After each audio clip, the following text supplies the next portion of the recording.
Exposing Sussex's Dior failure, Netflix's Catherine turns Meghan Markle into a new farce.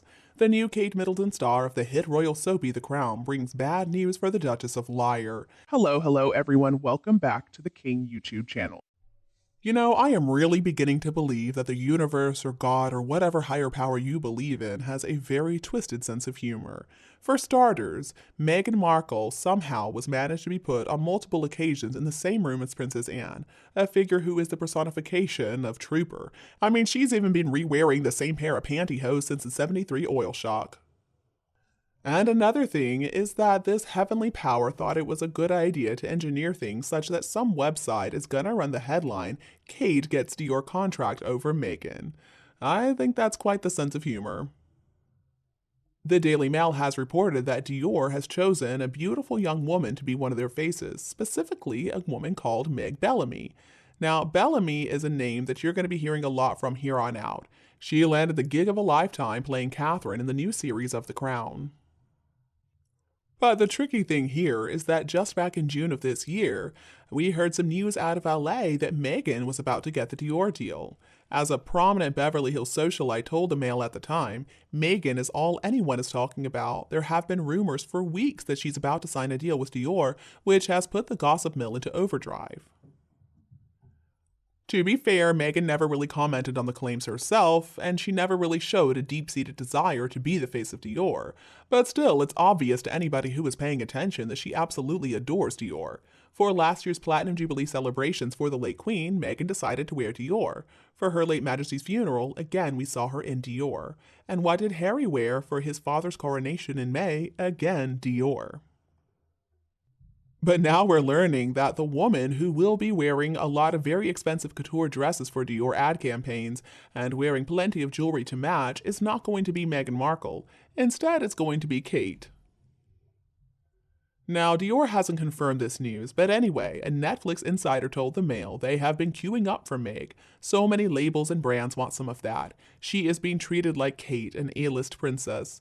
And the Meg this insider is talking about is, of course, Meg Bellamy, not Meghan Markle. Now, I had to do a double take the first time I saw those headlines because I thought, what, Meg? And then I realized, oh, it's not Meghan Markle, it's the person playing Catherine.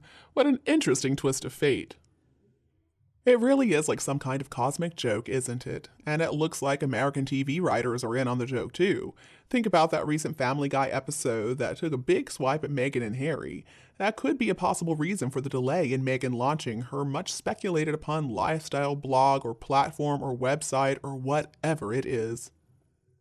According to the Telegraph's Gordon Rayner, the unveiling has now been put back to the other side of Christmas at the earliest. Rayner reports, the reason for the delay is unclear, but she has been given a rough ride by the US media of late, not least through a withering portrayal in the hit cartoon series Family Guy last month, and may want to wait until her approval ratings recover. Well, just how long is Team Meghan gonna wait? I mean, this month is gonna be 4 years since Meghan and Harry packed up their travel crystals and Harry's Nintendo Switch and ran off to Vancouver Island to take what the press heard was gonna be a 6-week break. Well, of course, after those 6 weeks, we had Megxit, and here we are today. One of the sons of the kings is living down the road from a Pirates of the Caribbean star, and Hollywood seems to not know what to do with the Duke and Duchess of Sussex. The podcasting world doesn't want anything to do with them now, and Netflix, well, we don't really know what's going on with that deal. I mean, they had one successful series, the other two were major flops, so is Netflix likely to renew their contract? Many experts are saying no. Harry and Meghan walked away from the gilded cage of royalty to set themselves free and indulge in as much navel-gazing as they wanted to. But so far, it's not exactly working out for them. The last year, we have seen them publicly criticized as effing grifters by a Spotify boss, and Meghan was labeled as not a great audio talent or necessarily any kind of talent by Hollywood power broker Jeremy Zimmer. And now the former Vanity Fair editor Graydon Carter has weighed in. Even though he put Meghan on the magazine's cover back in 2017, he has joined in the Sussex criticisms. This week, Carter, who for 25 years presided over Vanity Fair, spoke with the Times and gave his opinion on what's going on with Meghan and Harry now in 2023. And his opinion on Meghan and Harry isn't really a positive one. He said, Harry and Meghan have no point, no purpose at all. I pay almost zero attention to them. Anytime a famous couple is that public about their lives, they have to accept the consequences. Americans may be fascinated by whingers at first, but then they tire pretty quickly, and their whinging is epic. But supposedly they're happy. Supposedly they're finally living the lives they've always wanted, living it up in the California sunshine far away from cold, dreary London. And alright, fine, I hope they really are happy. I hope this life they have found themselves in is the life that they always wanted. A life where now they really are followed by paparazzi many more times a month than they were back in Blighty.